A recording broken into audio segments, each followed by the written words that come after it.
यह एक लड़की है और अपने प्रेमी के प्यार में इतना पागल हो गई कि शादी से पहले ही शारीरिक संबंध भी बना और ये 4 महीने की गर्भवती भी है। लड़का ने झांसा दिया कि हम जो है तुम्हारे साथ शादी करेंगे। मान लेते हैं वो लड़का तुमको एक्सेप्ट कर लेता है। जिस लड़का का बच्चा तुम्हारे पेट में पल रहा है, हाँ। अगर वो लड़का तुमको रखने के लिए तैयार है तो तुम उसके घर पर रहोगी? हाँ, रहेंगे। नमस्कार, मैं हूं प्रकाश कुमार, आप देख रहे हैं सपोर्ट बिहार। अभी मैं सीतामढ़ी जिला के महिंदवाड़ा में हूं।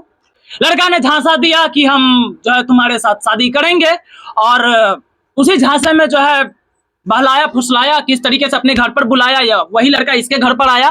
क्या था पूरा मामला हम इससे जानते हैं। बहरहाल ये लड़की अभी थाने का चक्कर काटती है और न्याय के लिए दर-दर भटकती है और मीडिया पर अपने बातों को रख रही है। उम्मीद है कि उसको किसी प्रकार की मदद मिले जिससे यह उस लड़का के घर में जाकर के उसकी धर्मपत्नी बनकर के रह सके। हम डायरेक्ट लड़की से ही बात करना चाहते हैं कि क्या कुछ कहती है, क्या कुछ इसके साथ में हुआ है। कितने दिन से आप उस लड़का के संपर्क में हैं? मतलब बात होती थी 1-1.5 साल से, और ये सब 3-4 महीने पहले से हो रहा था। 3-4 महीने पहले से संबंध बना, 1.5 साल से बात हो रही थी। हाँ। लड़का क्या आश्वासन दे रहा था?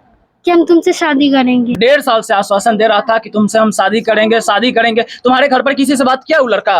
नहीं, घर पर किसी से बात नहीं किया? मैं बोलती थी बताऊंगी तो वो बोलता था किसी को भी मत बताइयो। वो धमकी भी देता था। क्या धमकी देता था? कि मैं तेरे बाप को, तेरे भाई को भी मार दूंगी। तो मैं बोलती थी कि जब शादी करोगे तो क्यों दे रहे हो? तो वो बोलता था कि अभी फिलहाल किसी को भी मत बता।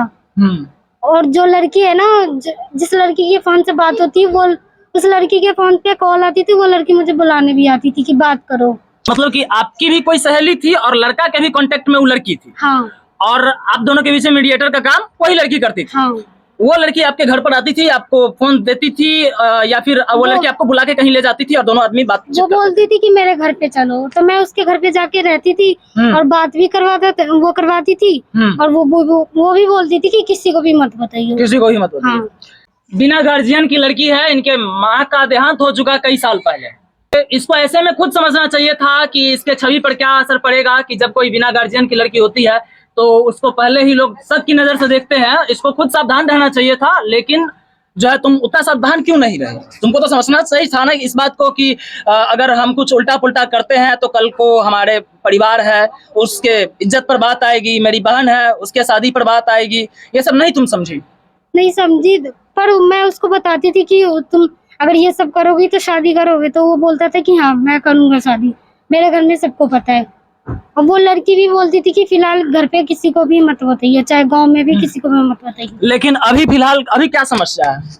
अभी यही है कि वो लड़का यहाँ से भाग गया है और उसके मम्मी पापा रहने के लिए मना कर रहे हैं। तुमको रखने के लिए मना कर रहे हैं? हाँ। क्यों मना कर रहे हैं, क्या बोलते हैं वो कहते हैं कि हम नहीं रखेंगे और चोरी के इंजाम भी लगा दिए। चोरी का इल्जाम? क्या चोरी का? क्या आपने चोरी कर लिया? हमने कुछ नहीं किया। वो हमें सुबह मैं गई थी तो वो मेरे मुंह पे कपड़े रखा और मैं बेहोश हो गई। मुझे होश आया तो उसके घर पे मैं नजर आई और मेरे सामने उसके मम्मी पापा, छोटे वाले भाई और अभी थे। आपके साथ मारपीट? मतलब वो दवाई खिला दिया और बोला कि सफाई करवा लो। जब मैंने मना करी तो वो मारपीट के हमें बिलगा दिया और चोरी के इल्जाम लगा दिए कि तुम्हारी लड़की हमारे घर से चोरी करके गई है। तो चोरी का इल्जाम लगा दी। कोई FIR वगैरह भी आपके ऊपर हुआ है चोरी का? हाँ, कंप्लेंट लिखा है कि चोरी करी है। प्राथमिकी भी दर्ज करा दी है आपके ऊपर चोर होने का? हाँ।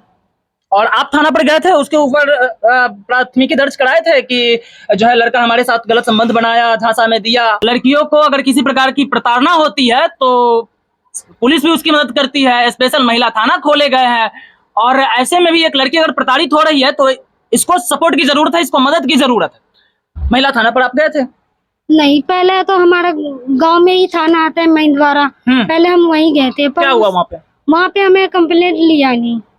क्या बोला थाना पे? वो गाली देके और बच्चन कह के बोल दिया कि ऊपर से चोरी करी और ये सब गंदे इंजाम लगा के और तुम लोग आते हो हमें परेशान करने, ये सब बोल के हमें बोला। उसके बाद आपने कहाँ गया, मतलब अपनी मदद की गुहार कहाँ पर लगाया? हम कोर्ट में भी गए थे और SP के पास भी गए थे। DSP सर क्या आश्वासन दिए? उसने बोला कि तुम्हारे साथ इंसाफ हो। इज्जत करना सीखिए। DSP सर एक अधिकारी है और उन्होंने बताया, उन्होंने आश्वासन दिया। हाँ। उसने नहीं। ठीक है। लड़का भी घर से फरार हो चुका है और इसको रखने के लिए तैयार नहीं है। यह दर-दर की ठोकर खा रही है, थाना पर जाती है, कोई मदद नहीं मिलता है। DSP साहब के यहाँ गई थी, कुछ आश्वासन मिला है, उम्मीद है कि कुछ मदद हो इसकी और ये उस लड़का के घर पर उसकी धर्मपत्नी बन करके रहे।